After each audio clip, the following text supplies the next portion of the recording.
लगता है कि फिजिक्स आ जाएगी तो भूल जाएगी।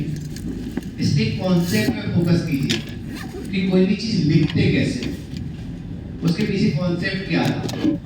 ठीक है, अपन ने क्या सीखा, सर्किट सॉल्व करने के लिए आपने दो ही मेथड सीखे। क्या? नोडल मेथड, जिसमें अपन एक कहीं पर पोटेंशियल जीरो मानते हैं और एक सर्किट में पोटेंशियल एक ही जगह जीरो मान सकते हैं, और उसके बाद हर पॉइंट का पोटेंशियल लेने की कोशिश करते हैं। कई बार आप लूप लॉ लगाने की कोशिश करते हो, लूप लॉ से आप करंट भी फाइंड कर लेते हो, उसके बाद भी आप फिर से क्या करना पड़ता है, नोडल लगाना पड़ता है। जीरो कहीं माना, फिर पोटेंशियल जगह की लिखने की, फिर सर्किट छोटा करते हैं, बड़ा करते हैं। ये सारी आपकी पहले ही माइंड में चलनी चाहिए बात, क्योंकि अपन ने हर चीज टुकड़ों में सीखी है, ऐसा नहीं कि एक साथ सीखी है। अपन ने पहले एक ही करके सर्किट सॉल्व करना सीखा, पोटेंशियल लिखकर, करंट लिखकर, लूप लॉ। हेलो, तुम चारों में से दो उठो वहां से, दो उठो। इतनी बेंचेस खाली बैठी हैं तो इतना कंजेस्टेड होकर बैठने की जरूरत क्या है? गरीबी की आदत पड़ी हुई है क्या?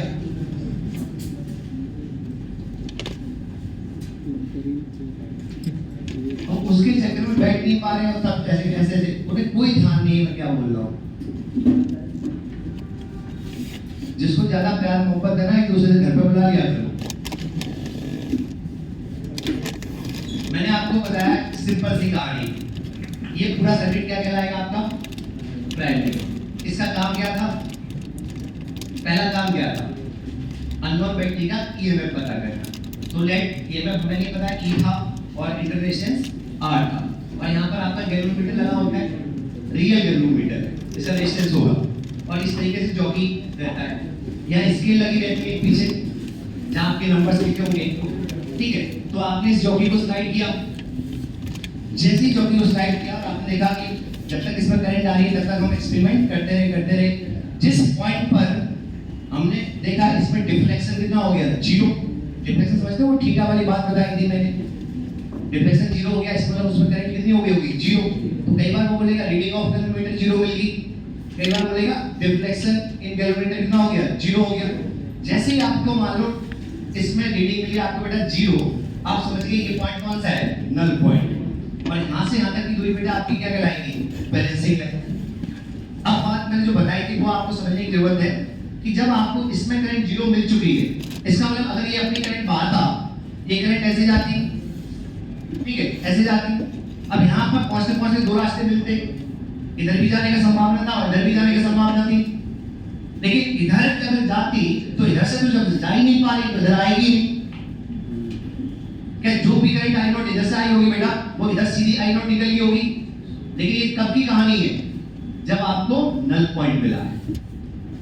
इसका मतलब ये प्राइमरी सर्किट आप अलग से सॉल्व कर लीजिए और सेकेंडरी सर्किट अलग से सॉल्व कर लीजिए। अब जब सॉल्व करेंगे तो आपका टारगेट फाइनली हर क्वेश्चन में क्या रहने वाला है कि जब भी नल पॉइंट मिलेगा तो ऊपर वाले सर्किट को सॉल्व कर इन दो पॉइंट्स के बीच का पोटेंशियल डिफरेंस लिख लीजिए, और नीचे वाला सर्किट सॉल्व कर इन दो पॉइंट्स का पोटेंशियल लिख लीजिए।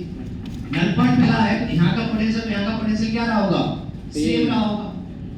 वैसे यहाँ पर एक कनेक्टिंग वायर है तो यहाँ का और यहाँ का भी क्या रहा होगा, सेम। इस पोटेंशियल डिफरेंस इस दो पॉइंट के बीच का is equal to potential difference इन दो पॉइंट के बीच का, क्या कर दोगे, इक्वल कर दोगे। इतनी ही कहानी है। लेकिन जब आपने बोला नल पॉइंट मिला, जैसे ही आपको नल पॉइंट मिला, ठीक है, तो ये तो शॉर्ट हो गया सर्किट, आइडियल हो गई ना, ये कंप्लीट सर्किट है ही नहीं। कंप्लीट सर्किट है क्या, कंप्लीट सर्किट का मतलब होता है कि लूप होता है जिसका करंट घूम फिर के वापस आ सके, तभी करंट फ्लो करेगी। तो यहाँ पर अगर करंट आती और इधर जा ही नहीं पाएगी तो इसमें इसमें बहेगी नहीं करंट। अरे बोलो ना यार, ठीक है। तो जैसे ही आपने बोला कि मैंने सर यहाँ पोटेंशियल जीरो माना, तो इसका यहाँ पर भी बेटा पोटेंशियल कितना होगा, जीरो होगा। यहाँ पर भी कितना होगा, क्योंकि इसमें कोई करंट नहीं जा रही है तो इसमें पोटेंशियल डिफरेंस क्या होना चाहिए, जीरो। तो यहाँ पर कितना होगा, ई। यहाँ पर कितना होगा, यहाँ पर भी कोई, यहाँ रेजिस्टर है, ठीक है, तो यहाँ पर कोई करंट नहीं, तो यहाँ पे कितना हो गया, जीरो। तो इन दो पॉइंट के बीच का potential difference E minus zero, इन दोनों का भी E माइनस जीरो। क्या इन दो पॉइंट्स के बीच का पोटेंशियल डिफरेंस इधर सर्किट सॉल्व करके भी निकालेंगे?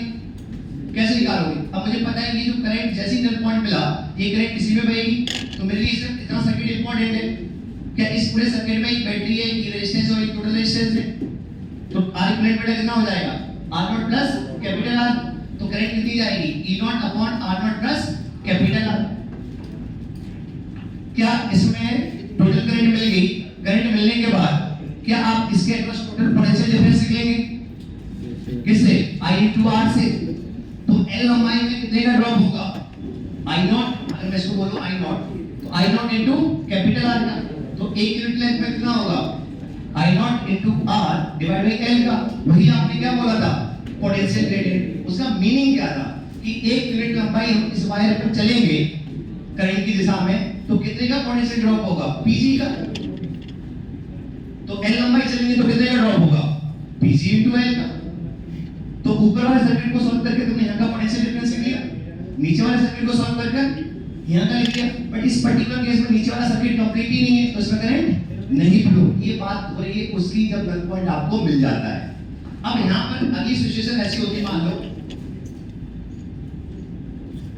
मैं जस्ट रिवाइज कर रहा हूँ, पढ़ा चुका हूँ। ये R नॉट है, ये E नॉट है, इसका रेजिस्टेंस R था, यहाँ पर बैटरी थी, इंटरनल रेजिस्टेंस सब कुछ था, एक रेजिस्टेंस यहाँ पर भी था। आपने क्या किया? गैल्वेनोमीटर को लिया, यहाँ पर कनेक्ट किया, और जब आप एक्सपेरिमेंट परफॉर्म कर रहे थे तो आपको पता लगा इससे क्या मिल गया? रीडिंग ऑफ गैल्वेनोमीटर क्या होगी? 0। रीडिंग ऑफ गैल्वेनोमीटर बेटा क्या होगी? 0। तो जैसे ही गैल्वेनोमीटर की रीडिंग 0 हुई, अब करंट इनकी आपस में एक्सचेंज नहीं होगी, मतलब इसकी करंट अभी भी आपस में ऐसे बहेगी, और यहाँ पर अब कंप्लीट सर्किट हो रखा है, तो इसकी करंट ऐसे बह जाएगी। तो आप इसकी करंट अलग से निकाल लीजिए, I नॉट, वो क्या होगी? ये दोनों किस में आ जाएंगे? तो वो क्या लिखते हैं? E not upon R not plus. तो यहाँ पर पोटेंशियल ड्रॉप लिख पाते हैं। मान लो ये ध्यान सुनिएगा, अगर आपको लैम्डा दे दिया जाए ओम पर मीटर, तो L1 लंबाई के करस्पॉन्ड रेजिस्टेंस कितना मिलता? Lambda L1। तो इतने रेजिस्टेंस में कितना ड्रॉप मिलता? I not into resistance. क्या ये पोटेंशियल डिफरेंस यहाँ का आ गया? अब इन्हीं दो पॉइंट्स का पोटेंशियल जो होगा वो इन दो पॉइंट्स के बीच के पोटेंशियल डिफरेंस के इक्वल होगा। रटने वाली बात है ही, कनेक्टिंग वायर रेजिस्टेंस जिसमें करंट 0, तो यहाँ का पोटेंशियल और यहाँ का पोटेंशियल सेम। लेकिन हमें इन दो पॉइंट्स का ऊपर से लिखना है और इन दो पॉइंट्स का नीचे से। तो ये वाला इसमें सर्किट सॉल्व करते हैं, तो I मान लीजिए इसमें करंट क्या I ऐसे नहीं होगी, फिर ऐसे घूमकर ऐसे आगे होगी, इधर तो जाएगी नहीं है। तो बेटा I क्या होगा आपका? इस पूरे सर्किट में R और R1 किस में आ गए? सीरीज में। तो इसमें करंट कितनी जाएगी? E upon R plus. कोई दिक्कत है? लेकिन हमें तो इन दो पॉइंट्स के पोटेंशियल लिखने हैं। क्या आप लिख सकते हैं? क्या यहाँ पर 0 मान लें? तो आप देखो लूप लॉ लगाने के बाद या R इक्विवेलेंट से हम करंट निकालने के बाद पोटेंशियल लिखने के लिए हमें फिर वापस किस पे जाना पड़ता है? नोडल पे जाना पड़ता है। तो ये आपका 0, ये भी करंट की दिशा में जाते हैं, तो कितने में ड्रॉप होता है? IR का। तो यहाँ पे पोटेंशियल में कितना सबट्रैक्ट करेंगे? IR। तो यहाँ पे कितना हुआ? -IR। छोटे से बड़े की तरफ जाते हैं तो गेन होगा, लेकिन ड्रॉप कितने का बोलते हैं? -E का। तो यहाँ के पोटेंशियल में से -E सबट्रैक्ट करोगे, अरे बोल रहे हैं, तो कितना होगा? -IR plus E। तो इधर से इन दो पॉइंट्स का पोटेंशियल कितना आया बेटा? E माइनस, और इधर से कितना आया? बोलो बोलो, L1 into lambda into current. बस इतना ही करना है। अब यहाँ पे 50 सेकंड बना दो, कुछ भी बना दो, लेकिन आपको कॉन्सेप्ट सीखने हैं, रट्टू तोता नहीं बनना है। जेई कभी भी ऐसे क्वेश्चंस नहीं पूछती है कि तुम्हें लगे कि फॉर्मूला अप्लाई किया और आंसर आ गया। बहुत टफ ही नहीं पूछेगी, बट कॉन्सेप्चुअल क्लियरिटी चेक करना चाहती है वो कि आपको कॉन्सेप्ट कितने अच्छे से क्लियर है। अरे बात समझ में आई क्या? ठीक है, आज लास्ट टॉपिक बचा हुआ है, देखो मीटर ब्रिज। उसमें भी बहुत सारे क्वेश्चन बन सकते हैं, लेकिन आपको क्या याद रखना है वो बताऊंगा। मीटर ब्रिज, हम इलेक्ट्रिकल इंस्ट्रूमेंट्स पढ़ रहे थे, उसका लास्ट इंस्ट्रूमेंट बचा हुआ है आपका मीटर ब्रिज। देखिए इधर देखिए, मीटर ब्रिज कैसा होता है सभी लोग पहले समझ लेंगे। ये मेटलिक प्लेट्स हैं, ये मेटलिक प्लेट्स हैं,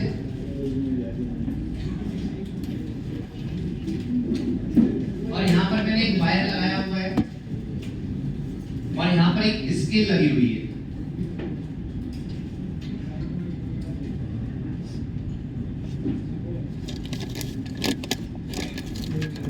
इधर भी एक मेटलिक प्लेट थी, ठीक है, और यहाँ पर मैंने एक बैटरी लगा दी।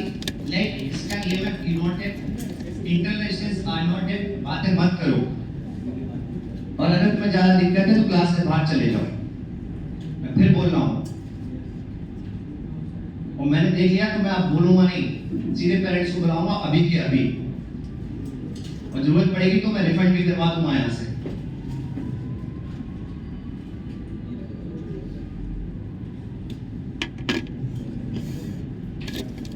एक यहाँ पर मेटल लगा दिया। ये सेटअप क्या होता है, ध्यान सुनिए। ये मार्केट में आपको जब भी आप लैब में जाएंगे ऐसा ही सेटअप मिलेगा। यहाँ पर आपको एक रेजिस्टेंस लगा मिलेगा, यहाँ पर एक गैल्वेनोमीटर या अमीटर लगा मिलेगा, और ये जॉकी रहेगा जिसको आप स्लाइड कर सकते हैं, ठीक है। और ये जगह खाली रहेगी। तो मीटर ब्रिज का पहली बात तो ये किस प्रिंसिपल पे काम करता है, based on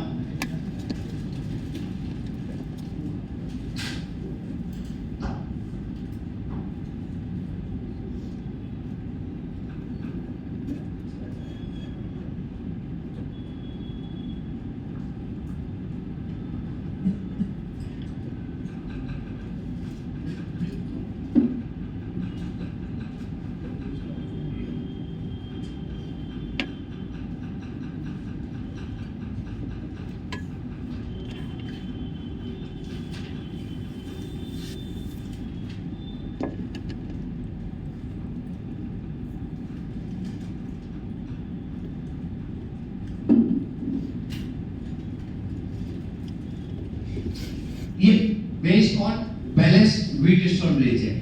balanced Wheatstone bridge के पीछे कॉन्सेप्ट क्या था? कॉन्सेप्ट क्या था कि जिन दो पॉइंट्स के बीच में बैलेंस्ड व्हीटस्टोन ब्रिज बनता है, आपको ऐसे नेटवर्क दिखता है, ये दो पॉइंट्स मतलब समझिए, यहां से करंट एंटर कर रही होगी तो इधर कहीं, लेकिन बीच में ऐसे कचरा मिल जाए आपको, ठीक है। ये आपको दिख ही नहीं रहा है कि R1 है, R2 है, R3 है और R4 है और ये R5। जब करंट यहां एंटर की तो इधर भी बढ़ सकती थी, इधर भी बढ़ सकती थी, ठीक है। जब यहाँ पहुंची तो इसकी भी संभावना थी, इधर तो आपको सीरीज पैरेलल कुछ दिख नहीं रहा था, सिमेट्री कोई दिख नहीं रही थी, ठीक है। तब आपने एक कॉन्सेप्ट खोजा कि अगर इन दो पॉइंट्स के पोटेंशियल सेम हो जाए तो इसमें करंट कितनी हो जाएगी, जीरो हो जाएगी, इसमें करंट कितनी हो जाएगी। और ऐसा करके जब आपने बोला कि जैसे जीरो हुई तो इसको हटा दिया आपने। अब जो करंट इसमें जा रही थी बेटा वो क्या आपको क्लियर हो गया, इसमें जाएगी। जो करंट इसमें जा रही थी वो क्लियर हो गया, इसमें जाएगी। तो इस कॉन्सेप्ट से आपने रिलेशन निकाला R1 by R4 equal to R2 by जो भी है। शकल बदलने से कॉन्सेप्ट थोड़ी बदल जाएगा, यही सीखा आपने। तो जिन दो पॉइंट्स के बीच में बैलेंस व्हीटस्टोन ब्रिज बनना है, ठीक है, उनके इधर वाले दो रेजिस्टेंस का रेशियो, इधर वाले दो रेजिस्टेंस का रेशियो क्या होना चाहिए, सेम। तो अगर ऐसा है तो एक चीज श्योर हो जाती है कि यहाँ का और यहाँ का पोटेंशियल क्या हो गया, सेम। और किसी भी रेजिस्टर के अक्रॉस पोटेंशियल डिफरेंस जीरो है तो श्योर हो जाता है कि उसमें करंट कितनी जाएगी, जीरो जाएगी।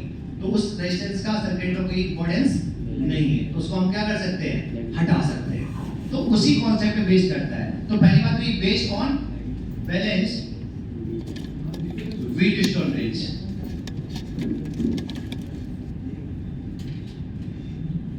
बैलेंस्ड व्हीटस्टोन ब्रिज पे काम करेगा। यूज किसके लिए करते हैं, कोई भी चीज का मुझे रेजिस्टेंस नहीं पता है तो उस अननोन रेजिस्टेंस की वैल्यू फाइंड करने के लिए यूज किया जाता है। जैसे मान लो हमें कोई भी हम तार लेकर आए या कोई भी चीज लेकर आए, उसका रेजिस्टेंस नहीं पता है, तो उस रेजिस्टेंस की वैल्यू हम कैसे पता करते हैं, मीटर ब्रिज से। कैसे पता करते हैं, मीटर ब्रिज से। To find the value of unknown resistance, ठीक है। क्या करेंगे, कैसे एक्सपेरिमेंट करेंगे जब आप लैब में जाओगे, हम क्या करते हैं, उस एक ही जगह खाली है, यहाँ पर दिख रहा होगा, ये मेटलिक प्लेट है, ये क्या है, मेटलिक प्लेट कंडक्टर्स है। इनका एरिया मैंने जान के चौड़ा रखा हुआ है क्योंकि ये सारी बात प्रैक्टिकली बात हो रही है, रियल लाइफ से रिलेटेड बात हो रही है। हम भले ही इन कनेक्टिंग वायर का रेजिस्टेंस टेंड्स टू जीरो बोल देते हैं, बट रियल लाइफ में इनका रेजिस्टेंस जीरो मिलेगा। लेकिन हमने सोचा कि यहाँ पर ज्यादा रेजिस्टेंस ना आए, यहाँ पर इनका रेजिस्टेंस टेंड्स टू कैसा हो, जीरो हो। दैट्स व्हाई हमने इनका R equal to rho L upon area, तो एरिया बढ़ा दिया मैंने, तो इनका रेजिस्टेंस टेंड्स टू क्या रखने की कोशिश की, जीरो। तो यहाँ से यहाँ तक पूरा रेजिस्टेंस हम कितना मानेंगे, जीरो मानेंगे। यहाँ से यहाँ तक रेजिस्टेंस भी कितना मानेंगे, जीरो मानेंगे। हम सर्किट को तो ऐसे ही सॉल्व करेंगे, अभी बताते हैं। तो अपन ने क्या किया, यहाँ पर एक अननोन रेजिस्टेंस लगाया x, जिसकी वैल्यू अपने को क्या करनी थी, फाइंड करनी थी। ये आपका नॉन रेजिस्टेंस होता है, ये पता होता है, और ये आपका अननोन होता है। अब हम क्या करते हैं, अच्छा जो आपका ये इसे बोलते हैं, ये जो पीला वाला वायर है ये भी रेजिस्टेंस है। ये क्या है? रेजिस्टेंस है। इसका एक स्टैंडर्ड होता है, इसकी लंबाई हम 1 मीटर लेते हैं। कितनी लेते हैं? इसलिए इसको बोला जाता है मीटर ब्रिज। तो 1 को 1 मीटर में 1 नहीं भी बोलो तो चलता है, इसलिए हम इसे क्या बोलते हैं? Meter bridge. ब्रिज कहां से आया? वैलेंस व्हीटस्टोन ब्रिज से। और मीटर 1 मीटर का वायर यहां पर लगा हुआ था, इसलिए इसका नाम क्या रखा? Meter bridge. ठीक है, तो इसका कुछ रेजिस्टेंस होगा, यहां से हर जगह पोटेंशियोमीटर वायर में था रेजिस्टेंस, तो ये सारी जगह क्या है? ये पूरा रेजिस्टेंस है। अब एक्सपेरिमेंट कैसे परफॉर्म करते हैं? ध्यान सुनिए। इस जॉकी को स्लाइड किया, जब स्लाइड करेंगे तो इसमें कैलकुलेटर में करंट जाएगी, कभी ऊपर जाएगी कभी नीचे जाएगी। लेकिन जैसे ही मुझे नल पॉइंट मिला, जैसे ही मुझे नल पॉइंट मिला, क्या इसकी रीडिंग बेटा 0 हो जाएगी? तो मैं बोल दूंगा यहाँ पर क्या मिल गया? नल पॉइंट मिल गया। क्या मिल गया? Null point. ठीक है, तो इसका मतलब यहाँ से लेकर यहाँ तक एक रेजिस्टेंस होगा, यहाँ से यहाँ तक एक रेजिस्टेंस होगा। अरे होगा कि नहीं होगा? ठीक है, कितना होगा? अगर मान लो ये लंबाई आपकी आई L, तो बची हुई बेटा लंबाई कितनी होगी? 1 माइनस L। अगर एक यूनिट, और यहाँ पर जो वायर लेते हैं एक्सपेरिमेंट में वो यूनिफॉर्म वायर लेते हैं, मतलब रेजिस्टिविटी हर जगह सेम है, एरिया ऑफ क्रॉस सेक्शन हर जगह सेम है। ठीक है, मटेरियल सेम है, अगर कॉपर का है तो इधर भी कॉपर का और इधर भी आयरन का है, तो इधर समझ गए ना? तो इसका मतलब रेजिस्टिविटी यूनिफॉर्म है, तो क्या मैं बोल सकता हूँ रेजिस्टेंस डायरेक्टली प्रोपोर्शनल किसके होगा? लेंथ के। Rho L upon area. Rho हर जगह रो है, एरिया हर जगह, तो आर डायरेक्टली प्रोपोर्शनल किसके हो गया? एल के। तो इतना रेजिस्टेंस कितना होगा? कुछ लैम्डा इनटू एल टाइप का। लैम्डा अगर रेजिस्टेंस पर यूनिट एरिया है तो इसका कितना होगा? Lambda into 1 minus L. तो जैसे ही आपको, ध्यान सुनिएगा, जैसे ही आपको इस गैल्वेनोमीटर में रीडिंग 0 मिली, तो आप समझ गए कि यहाँ का पोटेंशियल और यहाँ का पोटेंशियल क्या हो गया होगा? सेम। और जब ऐसा होता है, यहाँ और यहाँ का पोटेंशियल जब सेम हो जाता है, इसका मतलब इसका रेजिस्टेंस अपॉन इसका रेजिस्टेंस इज इक्वल टू इसका रेजिस्टेंस अपॉन इसका रेजिस्टेंस। तो आप क्या लिखते हैं बताइए?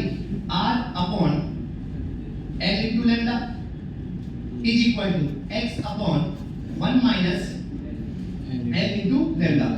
ठीक है ना यार? ये तो आप पूरा लिखिए, कोई दिक्कत नहीं है। लैम्डा के बाहर में आप क्या लिखते हैं? R अपॉन कितने का रेजिस्टेंस क्या लिखोगे? लेंथ का।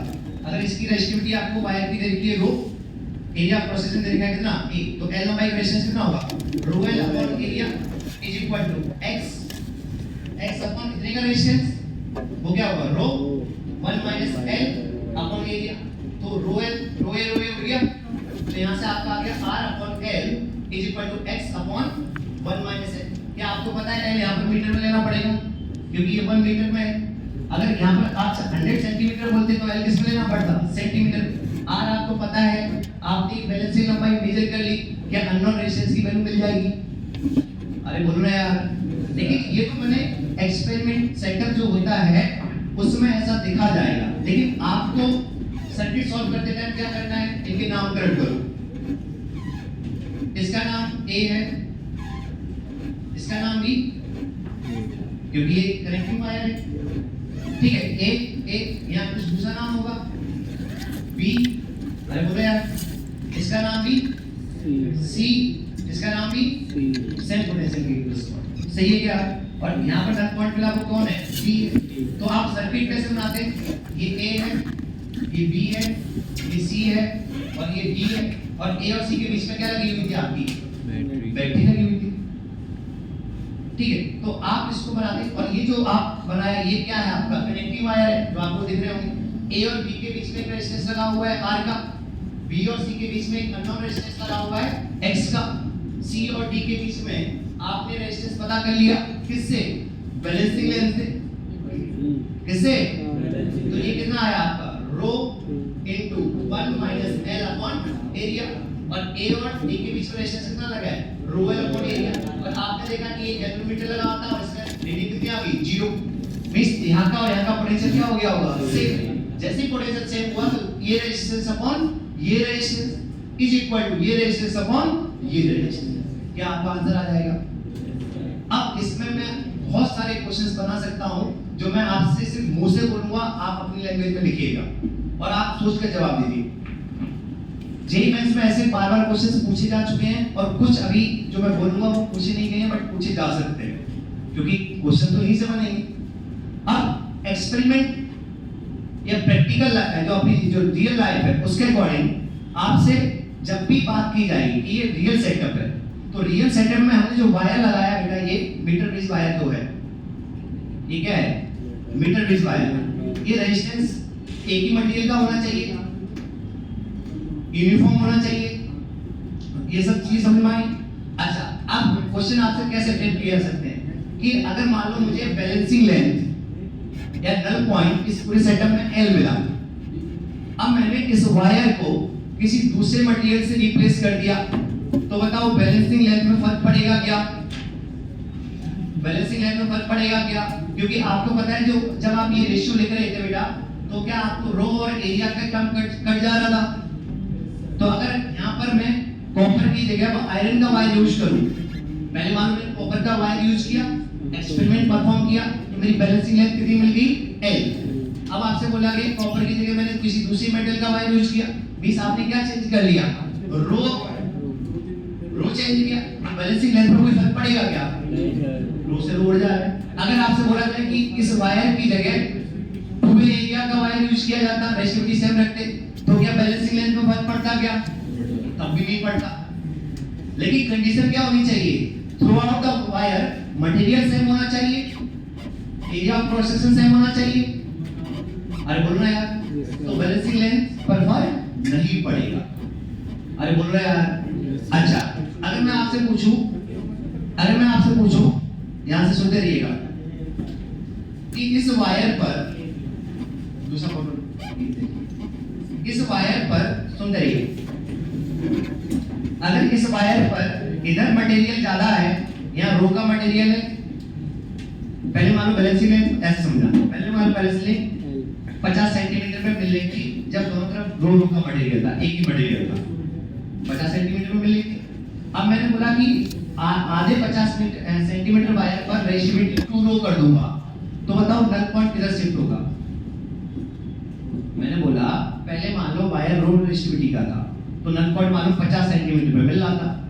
अब मैंने कहा इधर का तो मटेरियल 50 सेंटीमीटर पे अभी भी कितने का रखा?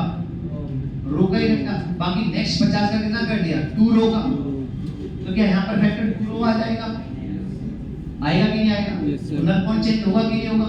क्योंकि आपको पता है ये वैल्यू चेंज नहीं की आपने, इधर की वैल्यू चेंज नहीं की, बट रेशियोमेट्री बढ़ाकर क्या इधर का रेशियो बढ़ा दिया, इधर का रेशियो, तो रेशियो आप कब इक्वल रख पाओगे? कब इक्वल? ये वाली वैल्यू चेंज नहीं की, ये चेंज नहीं की, ये चेंज नहीं की, बट इधर का रेशियो बढ़ा दिया, तो अपॉन में जो डिनोमिनेटर में x के आ रहा था वो वैल्यू आपने क्या कर दी? बढ़ा दी। तो आप चाहोगे इधर भी वैल्यू बढ़े, तो बताओ नल पॉइंट लेफ्ट शिफ्ट होगा कि राइट शिफ्ट होगा?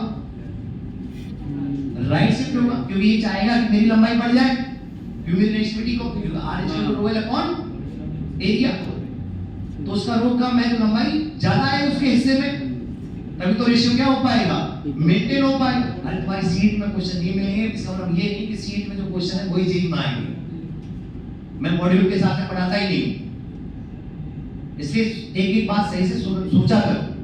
अगली बात पूछूं, ध्यान सुनिएगा, ये जो आपका पीला वाला वायर था, अगर ये पीला वाला वायर था, अगर मैं वो वायर किस तरीके से बना देता, तो ये जे एडवांस से क्वेश्चन पूछा हुआ है आपकी जो एक्सरसाइज 4 भी है ना, उसका लास्ट क्वेश्चन यही है, पोटेंशियोमीटर का कॉन्सेप्ट इजी ही आते हैं। अब मान लो पहले यूनिफॉर्म वायर था, तो नल पॉइंट 50 सेंटीमीटर पे मिल रहा था, ठीक है। अब उस वायर को सेम मटेरियल का वायर रखा, बट उसका एरिया प्रोसेसर ऐसे वेरी करा दिया, तो बताओ नल पॉइंट किधर शिफ्ट होगा? किधर शिफ्ट होगा? लेफ्ट होगा कि राइट में? अब कैसे? क्योंकि इधर एरिया प्रोसेसर बढ़ता जा रहा है, तो रो एल अपॉन एरिया, एरिया बढ़ा दिया आपने तो रेजिस्टेंस घटा होगा, तो लेंथ बढ़ानी चाहिए, तो नल पॉइंट किधर शिफ्ट होगा? लेफ्ट शिफ्ट होगा। अरे समझा क्या? अच्छा, और सुनिएगा दूसरा क्वेश्चन, सिर्फ सुनते रहिए अभी। अगर मैं इस अननोन रेजिस्टेंस को, वही कहानी पहले वाला क्वेश्चन सेम है कि पहले आपने एक्सपेरिमेंट परफॉर्म किया, ये पूरा सेटअप था, नल पॉइंट आपको 50 सेंटीमीटर पे मिल रहा था, कितने मिला था? वायर अभी भी वही सेम है, लेकिन मैंने इस बार क्या किया, इस रेजिस्टेंस को हॉट बॉक्स में रख दिया। किस में रख दिया? हॉट चेंबर में रख दिया। हॉट चेंबर में आपने इसका रेजिस्टेंस रेजिस्टिविटी बढ़ा दी, रेजिस्टिविटी, तो इसका रेजिस्टेंस, तो दिस अपॉन दिस तो सेम रहा, ये बढ़ गया तो क्या इसको बढ़ना पड़ेगा, तभी रेशियो क्या रह पाएगा। तो बताओ ये नल पॉइंट किधर शिफ्ट होगा, लेफ्ट या राइट, लेफ्ट या राइट, लेफ्ट, क्योंकि लंबाई बढ़ जाएगी तो उसकी कस्टम रेजिस्टेंस बढ़ जाएगा। अगला क्वेश्चन सुनो, अगर इस अननोन रेजिस्टेंस को मैंने शंट कर दिया, अननोन रेजिस्टेंस को मैंने क्या कर दिया, दो केस है इसमें, विद स्मॉलर रेजिस्टेंस और विद लार्जर रेजिस्टेंस, तो बताओ नल पॉइंट किधर शिफ्ट होगा। शंट करने का मतलब बता चुका हूं मैं, उसको पैरेलल में एक रेजिस्टेंस और जोड़ दिया। चाहे मैं पैरेलल में जोड़ूं, जो रेजिस्टेंस यहां पर जोड़ूं वो चाहे x से बड़ा जोड़ूं या x से छोटा जोड़ूं, ओवरऑल आर इक्विवेलेंट क्या आएगा, दोनों की इंडिविजुअल वैल्यू से कम ही आएगा। ये मैंने समझा दिया आपको, समझाने की जरूरत तो नहीं है। जब किसी भी रेजिस्टेंस को शंट करते हैं, उसके खुद के रेजिस्टेंस की वैल्यू से ज्यादा वाला या कम वाला, तो जो अब आर इक्विवेलेंट आएगा वो दोनों के इंडिविजुअल रेजिस्टेंस की वैल्यू से कम ही आएगा। ऐसे ही आपने शंट किया तो ये वैल्यू बेटा क्या होगी, घट गई, तो नल पॉइंट किधर शिफ्ट होगा, राइट, नल पॉइंट किधर शिफ्ट होगा, अपॉन में ये भी घटना पड़ेगा। ये कब घट सकता है, जब लंबाई वाला फैक्टर घटे। अरे समझा गया, ये कॉपी करो फिर मैं सारे पॉइंट लिखा। आप ऐसे नहीं बनाएंगे, आप हमेशा ऐसे ही बनाएंगे, ठीक है। ये मैंने बस रियलिस्टिक जो सेटअप मिलता है वो आपको बनाने, और ये हमने आपसे ये पूछा, हेलो प्रैक्टिकल सेटअप में आपसे ये पूछा जाए जो मेटलिक प्लेट्स थी उनका एरिया आपने ज्यादा क्यों लिया, उनके रेजिस्टेंस कम करने के लिए, जैसे कि यहां से यहां तक ड्रॉप क्या मिले, टेंड्स टू 0 मिले। और हमारे थ्योरेटिकल लाइफ में जो हम थ्योरी पढ़ते हैं उसमें तो हम बनाने के लिए वायर बना देते हैं और बोल देते हैं कनेक्टिंग वायर इसका रेजिस्टेंस क्या है, 0, बट रियल लाइफ में तो रेजिस्टेंस हर एक वायर होगा, चाहे कितना भी पतला वायर लेकर आ जाओ। कॉपी करो, मैं लिखाता हूं कुछ उसको। पहला देखो, बेस्ड ऑन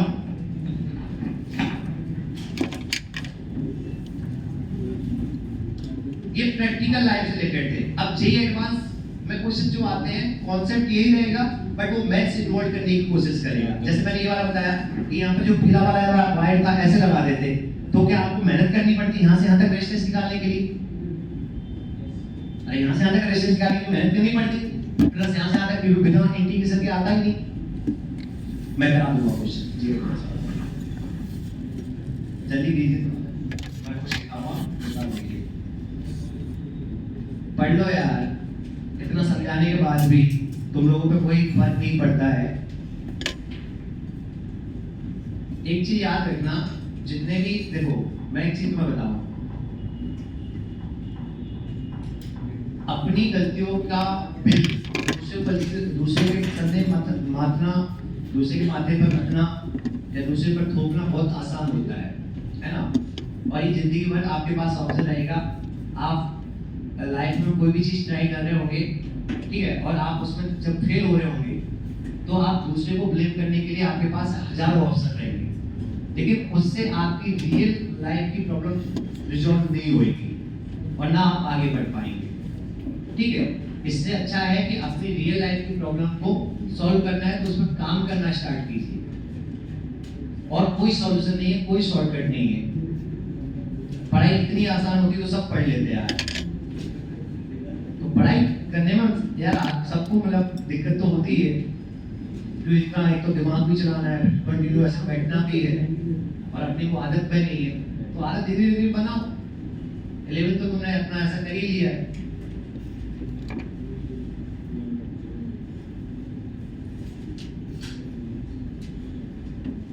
क्या लिखा, it is based on balanced Wheatstone bridge, और काम क्या है इसका, to find the value of unknown resistance, बस इतनी कहानी है।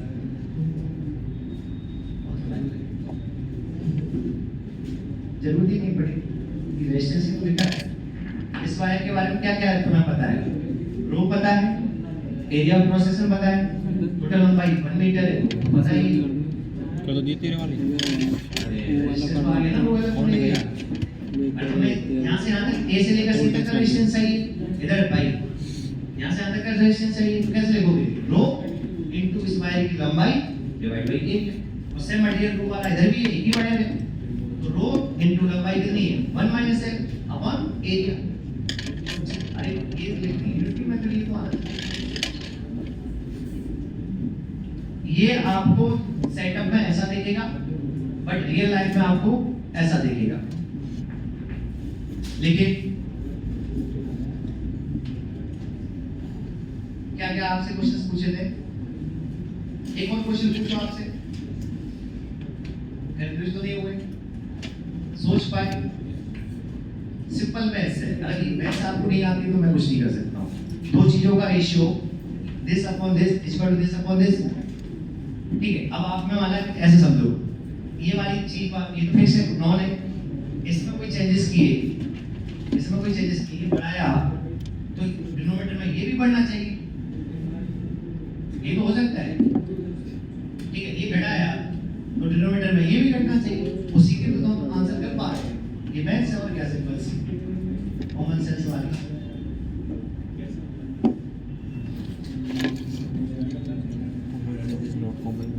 ये लास्ट है, उसके बाद डिस्कशन करेंगे आज।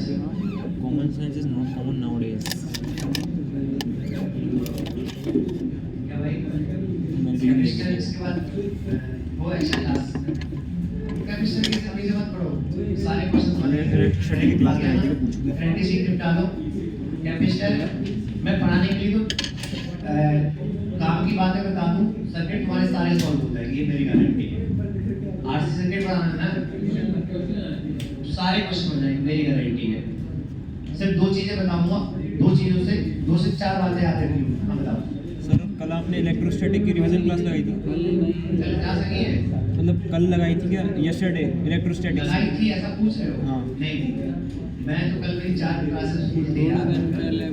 अब मैं वापस से थोड़ा फ्री हो गया हूँ, तो अपलोड पर आ गया हूँ, क्योंकि वो नितिन सिन्हा सर छुट्टी पे थे, उनके यहाँ के सारे बैचेस, उस बिल्डिंग के सारे बैचेस मैं ही दे रहा था, तो मेरा लोड ज़्यादा हो रहा था। कल भी मेरी 4 क्लासेस थी और आज तो थी, तो अब मैं फ्री हूँ। मैंने आज भी बोल दिया है सिस्टम में, मैंने नितिन सर को भी बोल दिया है कि आप उनको बुलाए कि रिक्वेस्ट किए कि बच्चों की क्लासेस लगवाइए वीकडेज में, जिससे मैं इलेक्ट्रोस्टैटिक्स और केमिस्ट्री कवर करा सकूं और सिलेबस टाइम का आ सके।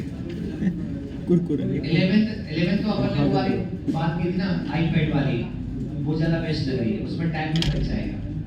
अच्छा, मैं 11th का रिवीजन ऐसे कराने की सोच रहा हूँ, एक आप उस पर व्हाट्सएप पर एक ग्रुप बना लीजिए, उस पर मैं जूम मीटिंग की लिंक या फिर गूगल मीट की लिंक शेयर कर दूंगा, सब पर मोबाइल फोन भी से, सर।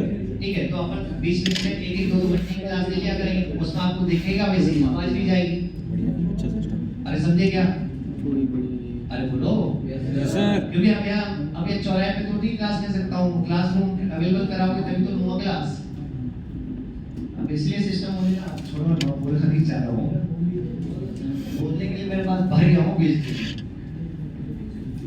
लिटरली। सर को पसंद है। हो गया यार? Yes sir. ठीक है। क्या हो गया? कैसे बढ़िया? कोडा का सिस्टम लिखो पूरा बढ़िया। इसमें लिखो नोट करके, इसी तो स्नैप डाल देता स्नैप। आप लोग को स्टार्ट करना है, तो लेक्चर में करा दो। देर पास है क्या? मूविंग चार्ज ही आ रहा है ना, सिर्फ मूविंग चार्ज तो थोड़ी आ रहा होगा, मैग्नेटिक की कैलकुलेशन आ रहा है ना, हो जाएगा। तो इसलिए मैं अगला भी चालू करूंगा, कैपेसिटर का अभी वो आरसी सर्किट सॉल्व भी बता दूंगा, कोशिश करेंगे अपन इस बार के टेस्ट में अच्छा स्कोर कर सकें। सर मेरे घर आ जाओ, आप पढ़ा दो सबको। अरे यस बड़े तो 5-10 मिनट की जो शॉर्ट वीडियो है देखो नोट करके लिखिए, पहला point, we use thick metal plates. ये ऐसे बनाएगा ये। वी यूज, ये एक्सपेरिमेंट एडिटिंग के करने पास की बोलते हैं इसको। बात है नहीं, अब हंसने लग गया तो तुम अपने लाइट मत दिया। नहीं आवाज ये मेटल प्लेट्स है, ध्यान सुनिए। Yes, sir. ये थिक क्यों ली मैंने? क्योंकि एरिया ऑफ क्रॉस सेक्शन बढ़ सके, रेजिस्टेंस। तो इनकी रेजिस्टेंस क्या आ सके, 0। बट वर्टिकल लाइन में जो हम क्वेश्चन सॉल्व कर रहे हैं, ये सच्चाई में क्या है, एक तरीके से वायर है, ये तो किस क्या है, वायर, ये वाले वायर समझ गए ना, जिनका रेजिस्टेंस इन्हें हम क्या बोलते हैं, कनेक्टिंग वायर, कनेक्टिंग वायर को कनेक्ट करने के लिए। we use thick metal plates due to avoid resistance of the wire. Due to avoid resistance of the wire. अब इसमें क्या क्या क्वेश्चंस मैंने आपसे पूछे थे, ध्यान सुनिए। लेकिन ये जो भी क्वेश्चंस मैं पूछ रहा हूँ उसमें कैसे लिखना। पहला क्वेश्चन लिखो, ये नोट में पहला लिखो।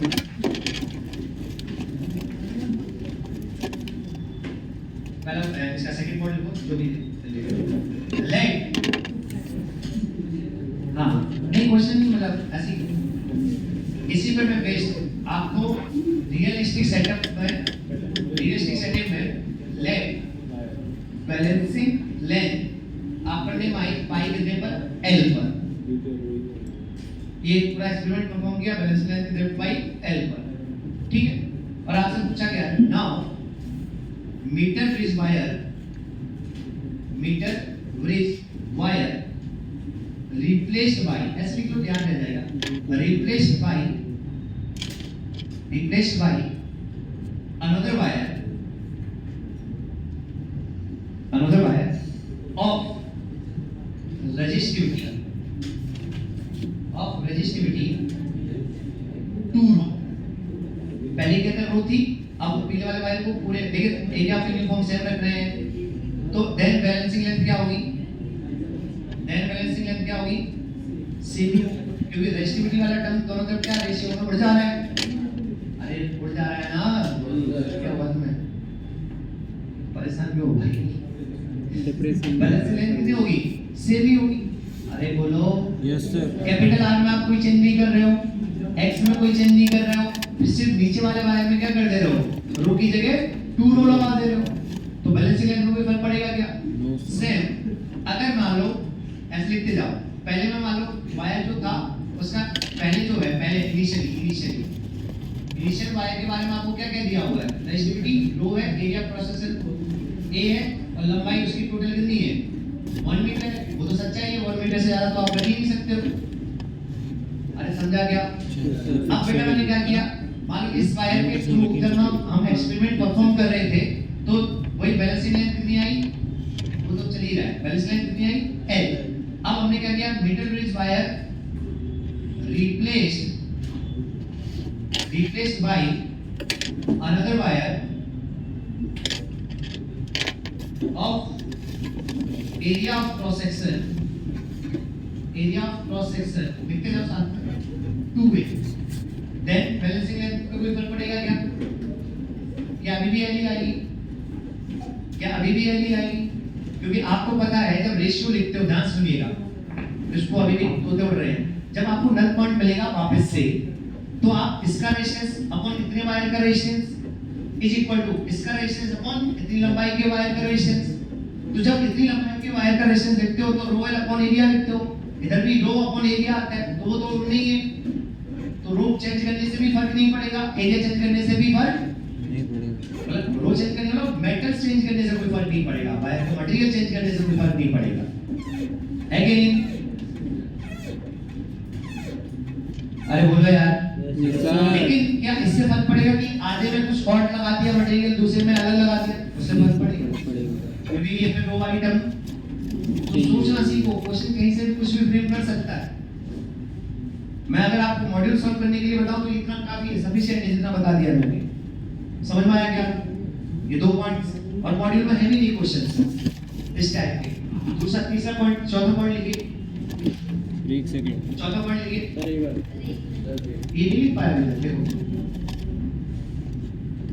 if unknown, मैं लिख देता हूँ, if unknown resistance is started with 2 cases में, small resistance from X और greater resistance from X, then इस पर्टिकुलर प्रॉब्लम में नल पॉइंट किधर शिफ्ट होगा, नल पॉइंट शिफ्टेड टुवर्ड्स किधर। क्या आपको अभी मैंने बताया था कि किसी भी रेजिस्टेंस को शंट कर दोगे, चाहे छोटे से करो चाहे, तो उसका ओवरऑल टोटल रेजिस्टेंस उसके दोनों इंडिविजुअल से क्या होगा, कम होगा। तो x की वैल्यू क्या हो जाएगी ओवरऑल। अभी जो x था इसमें तो चेंज किया ना आपने यार, ना इसमें चेंज किया, ना इसमें चेंज किया, ना इसमें चेंज किया। तो जैसे इसको शंट किया यहाँ पर एक रेजिस्टेंस और लगा दिया होगा, तो ओवरऑल वैल्यू x से भी क्या होगी, ये वाली कम होगी। तो ये कम हुई है तो ये भी कम होनी चाहिए। तो ये वैल्यू कम कैसे कर सकते हो, जब लंबाई कम हो जाए इसके हिस्से में, बात करो उससे।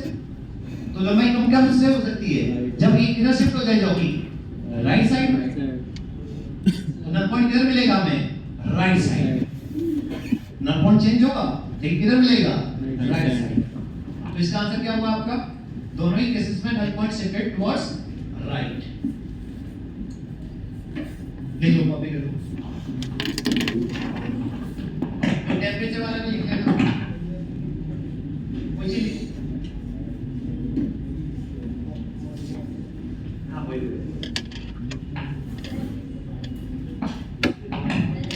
मैं तुम्हें एक प्रॉमिस कर सकता हूं, अगर तुम पढ़ोगे जेईई मेंस और जेईई एडवांस में 99.9% चीजें वही आएंगी जो तुम्हें क्लास में बताई जाएंगी। उससे आउट ऑफ सिलेबस एक भी चीज नहीं आएगी, ये मेरी गारंटी है। मैथ्स तुमको नहीं आएगी, सोचा नहीं आएगा, वो तुम्हारी प्रॉब्लम है। कुछ नहीं मैं मैथ्स भी सिखाने के लिए कोशिश कर सकता हूँ। मेरे पास दूसरे बैचेस के बच्चे खूब आते हैं और तुम आओगे तो मुझे ज्यादा खुशी मिलेगी, क्योंकि मैं तुमको सिखा रहा हूँ। आते भी कुछ बच्चे आते भी, तुम आना बंद हो गए, तुम कभी आते ही नहीं हो इनमें से। सभी आया करो यार जो पढ़ रहे हो, हम नहीं पढ़ रहे हो तो मैं उनसे अब तौबा कर रहा हूँ भाई, मैं भी थक गया यार। समझ में आ रहा है, ट्राई करना स्टार्ट किया फिर पीछे वाले ट्राई किया, कोशिश कर रही है क्या, बताओ मुझे, बताओ क्या आपकी समझ में। मैंने कहा इनिशियली जो वायर था उसकी रेशियो कितनी थी, रो एरिया कितना था, लंबाई तो 1 मीटर फिक्स है। अब मैंने कहा तब उसकी बैलेंसिंग लाइन कितनी मिली थी, मान लो L पर। अब मैंने क्या किया, now meter bridge wire replace by another wire of reciprocity 2 rho. तो मैंने पूछा आप बताओ बैलेंस लेंथ कितनी होगी, तो आंसर कितना आया, क्योंकि वो रो वाली टर्म और ए वाली टर्म तो कैंसिल आउट हो जाती है। दूसरा पॉइंट क्या है, वही लेंथ, बैलेंसिंग लेंथ वही है। Now meter bridge wire replaced by another wire of area of cross section 2a, तब भी बैलेंसिंग लेंथ कितनी मिलेगी, L ही मिलेगी। अगला क्या है, इफ अननोन रेजिस्टेंस, ये क्या लिखा है, if unknown resistance is circuit with, दो केस है यहाँ पर, if unknown resistance is connected with a small resistance from x or greater या bigger resistance from x, मतलब x की वैल्यू मान लो ऐसे, x की वैल्यू मान लो 1 ओम होती है, तो मैं सेट करूं या तो 1/2 से, मतलब पहले मैं लगा दूं 1/2, या फिर सेट करूं मैं 2 ओम से, कितने से, तो दोनों ही केसेस में ओवरऑल जो x वाला खाना था उसका ओवरऑल रेजिस्टेंस क्या हो जाएगा, घट जाएगा। तो इसमें डिनोमिनेटर में जो x की चल रहा था वो कितना लिखा हुआ था डिनोमिनेटर में, ये वाली बात, क्या इसको भी घटना पड़ेगा। और ये वाली वैल्यू आप कैसे घटा सकते हो, ये चेंज नहीं कर रहे, ये चेंज नहीं कर रहे, तो ये तो तुम्हारे हाथ में चेंज करना। तो ये कम करनी है तो ये 1 - L डिक्रीज करना पड़ेगा। तो कब हो सकेगा, जब चौकी किधर शिफ्ट हो, राइट साइड में शिफ्ट, तभी तो आपको नल पॉइंट मिल पाएगा। अरे बोलो यस सर। ठीक है, आगे लिखिए नेक्स्ट, ये लिख लेना आपको, बोले जो बोला हूं उससे लिखो आगे। If unknown resistance kept in hot chamber, if unknown resistance kept in hot chamber box, if unknown resistance kept in hot chamber, then null point is shifted, इधर is shifted towards, ये रट मत लेना, इस पर्टिकुलर फोटो से related बातें चल रही हैं, सोचना सिखाया है ना कि ये कि इसके आंसर रट लो। अरे बोलो यार, अरे उसमें हो सकता है बैटरी ऊपर लगा दे, बॉक्स नीचे बना दे, बैटरी क्वालिटी अलग कर दे, अननोन को इधर कर दे, उससे क्या फर्क पड़ता है? हम तो कॉन्सेप्ट सीख रहे हैं ना यार। मैंने क्या बोला? If unknown resistance kept in hot chamber, मतलब यहाँ पर आपने क्या किया, क्या कर दिया, इसको हॉट चेंबर में टेम्परेचर बढ़ा दिया। टेम्परेचर बढ़ा दिया तो इस x वाला फैक्टर बढ़ गया होगा, x वाला फैक्टर वही रेशियो आप 1.2 से चाहते हैं, तो ये वाले में कोई चेंज नहीं किया है, तो इसको क्या करना पड़ेगा, चेंज करना पड़ेगा। अरे बोलो ना यार, तो नल पॉइंट आपको किधर मिलेगा, लेफ्ट मिलेगा कि राइट मिलेगा? लेफ्ट साइड मिलेगा। तो क्या लिखा आपने, then null point is shifted towards left. कर पाएंगे क्या ऐसी बात है? अरे बोलो यार। Yes sir. जितने भी क्वेश्चन मेरे माइंड में अभी आ रहे थे वो मैंने आपसे यहाँ डिस्कस करी, और मैं देखो सोचने की कोशिश करता हूँ और क्या बना सकते हैं क्वेश्चन। अभी मान लो, ध्यान सुनिएगा, एक बात सुनो कर, इस चौकी को इधर देखो, इस चौकी को आगे पीछे करोगे तो इसमें करंट हो सकता है नीचे से ऊपर जाए या ऊपर से नीचे जाए, जब तक नल पॉइंट नहीं मिलेगा। Yes sir. जब तक नल पॉइंट, अरे ये सर्किट कंप्लीट नहीं, अरे बोलो यार। Yes sir. इसमें करंट क्यों नहीं जा रही है? क्योंकि ये रेजिस्टेंस है, तो नल पॉइंट मिला तो यहाँ का पोटेंशियल यहाँ का पोटेंशियल क्या हो गया, सेम हो गया। अब मेरा क्वेश्चन समझिएगा, यहाँ कैलोमीटर भी हो सकता है और यहाँ मीटर भी हो सकता है, कुछ भी हो सकता है। अगला क्वेश्चन समझिएगा, अगर मान लो नल पॉइंट, सुनिएगा, अगर नल पॉइंट आपको L दूरी पे मिल रहा था, कितने में मिला था, यहाँ से समझ में आएगा, तो इसमें करंट कितनी जा रही थी, 0 जा रही थी, कितनी जा रही थी, 0। अब मैंने नल पॉइंट को, जो नल पॉइंट था आपका वो L दूरी पर था, लेकिन अब चौकी को मैंने लेफ्ट में शिफ्ट कर दिया, तो इसमें करंट जाएगी, ऑब्वियस सी बात है करंट जाएगी। या ऊपर से नीचे जाएगी या नीचे से ऊपर जाएगा। क्वेश्चन यही था किधर जाएगी, क्वेश्चन यही था किधर जाएगी, ऊपर से नीचे जाएगी या नीचे से ऊपर जाएगी। अरे नल पॉइंट मिलने का मतलब क्या है, नल पॉइंट की डेफिनेशन मैंने क्या दी, नल पॉइंट की डेफिनेशन दी कि इसमें करंट 0 होगी। तो इसमें करंट 0 कब होती है, जब यहाँ का पोटेंशियल और यहाँ का पोटेंशियल बेटा क्या हो गया, सेम हो गया। यही तो हुआ, क्योंकि ये रेजिस्टेंस ही तो है, कैलकुलेटर में होता है ना रेजिस्टेंस, बताया था ये। Yes sir. तो तभी तो हुई। अब अगर मान लो नल पॉइंट से हटाकर मैंने आगे की शिफ्ट कर दिया, तो अब यहाँ का और यहाँ का पोटेंशियल सेम नहीं होगा। अगर यहाँ का ज्यादा होगा और इस पॉइंट को यहाँ पर ले जाकर रखे और यहाँ कम होगा तो करंट नीचे आ जाएगी, और यहाँ का ज्यादा हुआ और यहाँ का कम हुआ तो करंट ऊपर चली जाएगी, और नल पॉइंट पे ही आया तो यहाँ का सेम हो जाएगा, तो करंट ना इसमें आएगी। उसी को हम बोलते हैं कि नल पॉइंट मिल गया और बैलेंसिंग लेंथ मिल गई, तभी हम ये रिजल्ट लिख पा रहे हैं, तभी हम अननोन रेजिस्टेंस की वैल्यू फाइंड कर पा रहे हैं। मेरा क्वेश्चन समझ में आया, मैंने क्या पूछा कि पहले मान लो नल पॉइंट कहां पर था, नल पॉइंट कहां पर था, यहां से L दूरी पर, मतलब चौकी को हमने कहां रखा हुआ था, L दूरी पर। अब चौकी को मैंने लेफ्ट शिफ्ट कर दिया, तो बताओ करंट किधर जाएगी। क्वेश्चन क्लियर है? Yes sir. तो सोचते समझिए। अभी मैंने मान लिया बेटा, ऐसे समझिएगा, मैं अभी ऐसे हटा दूं, आप तुम्हारी कॉपी तो करी है, मान ली आइडियल बैटरी है, तो यहाँ पर मैंने 0 माना, यहाँ पर भी, यहाँ पर भी, यहाँ पर E, सुनते रहिएगा, कोई अभी कॉपी नहीं, कॉपी कुछ करना भी नहीं है, यहाँ पर भी देना होगा E।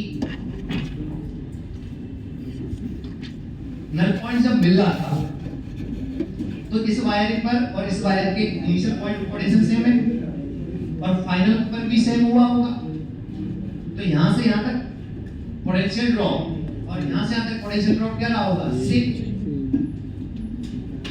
यहाँ से पोटेंशियल ड्रॉप क्या रहा होगा, सेम। क्लियर है? मतलब इतनी लंबाई जब थी L के इक्वल, तो जो मुझे पोटेंशियल ड्रॉप मिल रहा था, ये भूल जाओ ये गैल्वेमीटर लगा हुआ है, तो मैंने कहा इतनी लंबाई में जो पोटेंशियल ड्रॉप मिल रहा था वो इसके अक्रॉस पोटेंशियल ड्रॉप के इक्वल हो पा रहा था, दैट्स व्हाई इसमें करंट क्या आ रही थी, 0। लेकिन अब ये नल पॉइंट पीछे आ गया तो हम कम ही दूरी चल के जा पा रहे हैं, तो क्योंकि हम जाएंगे करंट की दिशा में जाएंगे तो ड्रॉप क्या होता है, बढ़ता जाता है। अरे यार यस सर। बढ़ता जाता है। तो अगर आप यहाँ से E से कम दूरी जाओगे, L से कम दूरी पर जाओगे, तो ड्रॉप क्या होगा, कम। ड्रॉप क्या होगा, कम। तो पोटेंशियल यहाँ पर क्या मिलेगा, ज्यादा, और यहाँ पर तो उतना ही मिल रहा था, तो यहाँ पोटेंशियल क्या हो गया और यहाँ क्या हो गया, करंट कैसे बह जाएगी ऊपर। समझा क्या? रटना नहीं है, समझना है सिर्फ। एक और क्योंकि वो फोटो कैसे भी बना सकता है, इधर की बैठ इधर कर सकता है, कुछ भी कर सकता है, सोचना सीखना है भाई। अरे समझा क्या? एक और ड्रॉप ड्रॉप समझते हैं ना।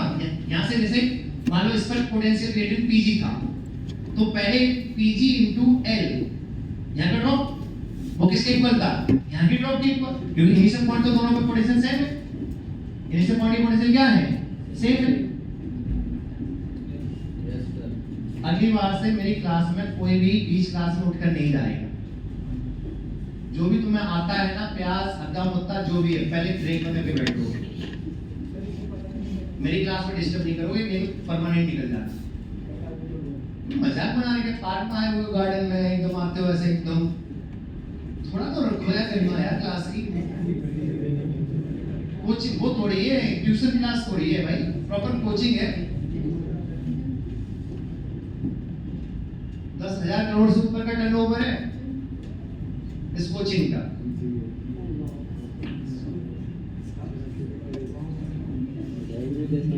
जयपुर का नहीं, वो बरोबर। अरे आप, मैं क्या बोला? तो पीजी इंटू एल, समझो पीजी इंटू एल की ड्रॉप कैसे लिखते थे आप? अब जब बार बार आप हर बार इसलिए बोलता हूँ वर्ड्स को सही सुना करो। तो आप यहाँ का ई है, बाद में यहाँ से ई है, तो ई ड्रॉप कैसे लिखते हैं? यहाँ पर होता है ई माइनस जो भी ड्रॉप हुआ, क्या यहाँ का पोटेंशियल होता? Yes sir. ई माइनस जो भी ड्रॉप हुआ, वो ड्रॉप कितना होता था? आई इंटू इतना रेजिस्टेंस। और यहाँ पर कितने का ड्रॉप होता? जो भी ई माइनस जो भी इसमें करंट जाती आई इंटू आर, तो यहाँ का पोटेंशियल कितना होता? E minus I R. अब मैंने बोला कि ये लंबाई तुमने एल तो घटा दिया, एल तो घटा दिया, तो यहाँ पर ड्रॉप क्या मिलेगा? कम। तो ड्रॉप कम मिलेगा, तो ये वैल्यू ओवरऑल पहले से क्या होगी? ज्यादा। तो यहाँ पोटेंशियल ज्यादा हो जाएगा, यहाँ पर करंट इधर चली जाएगी। और मैं आपको बताऊं, रटते हैं ना वो एकदम आंसर नहीं कर पाएंगे ऐसे क्वेश्चन, तो पूछ लेना किसी के अड़ोसी पड़ोसी और जो तुम्हारा दूसरा भाई बंधु, क्यों रटने से फिजिक्स नहीं आती है। अरे समझे क्या? यस ठीक है, बस इतना ही था इसमें। आगे लिखिए मीटर बेस, इतना ही था, इससे ज्यादा कुछ नहीं पूछा। मैं एक काम करता हूँ, जेईई एडवांस का क्वेश्चन निकालिए 4B का, वो क्वेश्चन सॉल्व करते हैं। नोट्स भी तुम लोग शायद 3A भी डिस्कस नहीं करते ना, लेकिन तुम्हें सॉल्व करनी है सबको, पढ़ने वालों के लिए बोल रहा हूँ, बाकी तो कोई नहीं। और अपन डिस्कस करेंगे आज से, फिजिक्स में सारी एक्सरसाइज डिस्कस होगी, इसके अलावा भी और भी डिस्कस होगी, लेकिन डाउट होगा। देखिए ये 2022 का आया हुआ क्वेश्चन है, क्वेश्चन नंबर 10, पेज नंबर 214, 214 पे जाइए, पेज नंबर 214। लास्ट क्वेश्चन पे क्वेश्चन नंबर 14 तो ही नहीं। देखिए कौन सा? 2 क्वेश्चन नंबर 10 है। क्वेश्चन नंबर 10 नहीं रे, पेज नंबर 214 बोली, क्वेश्चन नंबर 10 बोली है। तो देखो सब बोल जाओ हैं? नहीं भाई मैं एक ही रखता हूँ मेरी अरे दे रहा हूँ, रुक जा, मदद तो मिल लेता है। देखो, अरे हो गया, बस हो गया। Two resistances R1 is equal to X ohm, R2 is equal to 1 ohm are connected to a wire AB, ये AB वायर है, जिसमें एरिया ऑफ क्रॉस सेक्शन कैसा है? वेरिएबल है, ठीक है। और यूनिफॉर्म रेजिस्टिविटी, मतलब रो की वैल्यू क्या है? रो है, ठीक है। S ओम the radius of the wire varies linearly, उसे क्या बोला? इस लाइन का अंग्रेजी का मतलब समझिए, रेडियस जो है वो A से लेकर बेटा A से लेकर B तक कैसे वेरी कर रही है? लीनियरली। इसका मतलब क्या है? रेडियस बढ़ तो रही है, बट कैसे बढ़ रही है? लीनियरली। इसका मतलब रेडियस का जो फंक्शन होगा x के साथ, इधर बात करेंगे, ये x 0 है। और ये पता है, ये चीजें मैंने अभी प्रॉपर बैच में पढ़ाना स्टार्ट किया है। ये सारी बातें जो कैलकुलेशन करना है, रेडियस लीनियरली वेरी कर रही है, इसका मीनिंग क्या है, बेसिक मैथ्स में पढ़ा रहा हूँ। तो दिक्कत तुम्हारी सिर्फ ध्यान से नहीं है कि ये वाले सब्जेक्ट की चलो ठीक है, इलेक्ट्रो नहीं हो पाया या कैपेसिटर नहीं हो पाया, दिक्कत तुम्हारी बचपन से भी है। ये एक लाइन में लिखनी नहीं आती चीज है, लीनियरिटी का मतलब नहीं है, पता है। अगर बोला है इसी लाइन को वो ऐसे बोल सकता था, if radius of the wire AB changes with constant rate या यूनिफॉर्म रेट, तो इसका मतलब क्या है, वो लीनियरली वेरी कर रही है। तो कैसा फंक्शन रहा होगा, y equal to mx plus c का। तो हम यहाँ पर किसका यूज करते हैं, यूनिटी मेथड का। देखिएगा मैं कैसे लिखता हूँ, सभी लोग बोर्ड पर। ये वाला क्वेश्चन आपके इसमें से लिखा है, अरे बातें मत करो यार। ये रेडियस a है, ये b है, टोटल लंबाई मालूम करनी है आपकी l, x इक्वल टू 0 और ये x इक्वल टू n। ध्यान से देखिए, क्या यहाँ से लेकर बात है नहीं में चंपक लाल, समझ में नहीं आ रहा है क्या? अगर ये आपको बताओ यहाँ से लेकर यहाँ तक इसका रेजिस्टेंस लिखना होता, आपको रो दे रखा है, लंबाई दे रखी है, बट एरिया हर जगह यूनिफॉर्म, तो आप डायरेक्टली रेजिस्टेंस नहीं लिख सकते। तो क्या करना पड़ेगा, मैंने आपको बोला था कि मान लो करंट आई बह रही है, तो किसी भी जनरल जगह पे जाकर क्या लिखो, J। चलो उसका एक दूसरा तरीका और बताता हूँ, ध्यान सुनिए। वो तो मैं बता चुका हूँ आपको, वैसा वाला J लिखने वाला याद है ना आपको? ठीक है, तो मैं क्या करूँगा, ध्यान सुनो। मैं यहाँ से बेटा x दूरी पर गया और dx थिकनेस का क्या लिया, एक डिस्क लिया। अरे ऐसे काटोगे तो इसमें एलिमेंट क्या आएंगे, डिस्क आएंगे। तो इतना जो लंबाई है, ये जो डिस्क है, बातें मत करो और ज्यादा चुन लेना, बाहर निकल जाओ, फिर मैं तुम बार-बार बुला रहे हो। ये मेरे लिए नहीं सीख रहा हूँ, और ये मेरे को बहुत सारे लोग मना के यहाँ पर मत कराना, ये मैं फिर भी करा रहा हूँ, तुम बच्चों के लिए जो पढ़ रहे हैं। मैंने क्या बोला कि मुझे हर जगह का एरिया नहीं पता है, तो मैंने कहा यहाँ पर x पे जाकर dx की क्या ली, मैंने dx बटाई क्या ली, डिस्क। अरे एरिया ऑफ क्रॉस सेक्शन कैसे मिलेगा, इन दो पॉइंट्स के बीच में चाहिए, तो आपने यहाँ पर सेल लगाया होगा, तो करंट ऐसी गई होगी, तो करंट के फ्लो के परपेंडिकुलर को कट करते हैं, तो एरिया ऑफ क्रॉस सेक्शन कैसे मिलेंगे, डिस्क के। देखिए हर डिस्क की रेडियस क्या होती जा रही है, बढ़ती जा रही है, तो आप डायरेक्टली रेजिस्टेंस तो नहीं लिख सकते। ठीक है, तो मैंने कहा x पर क्या dx थिकनेस का मैंने डिस्क कंसीडर किया, देख बेटा उसकी किस जगह पर रेडियस कितनी है, स्मॉल r, तो इसका एरिया ऑफ क्रॉस सेक्शन कितना हो जाएगा, pi into r स्क्वायर।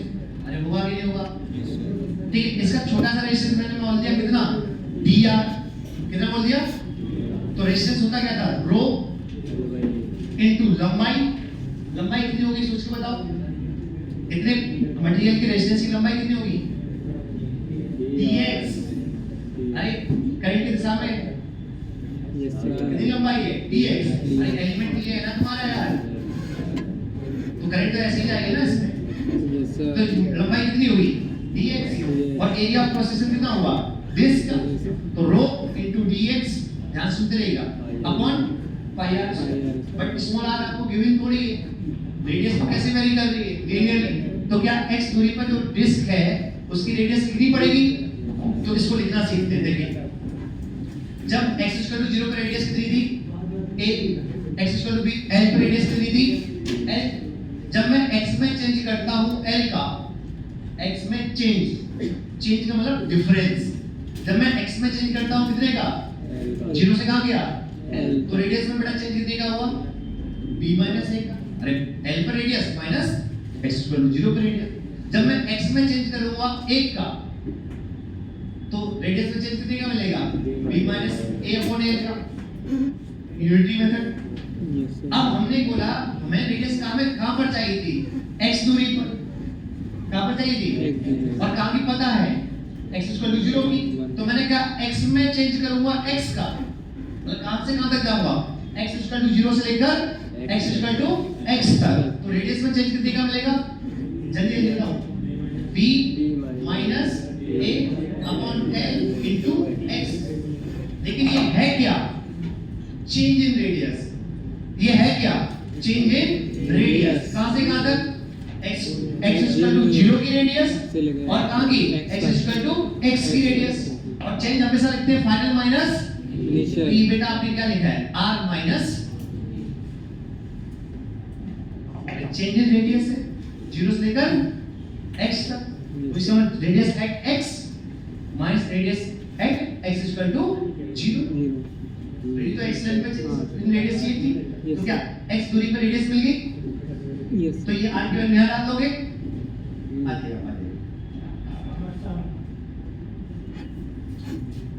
ये समझ में आया क्या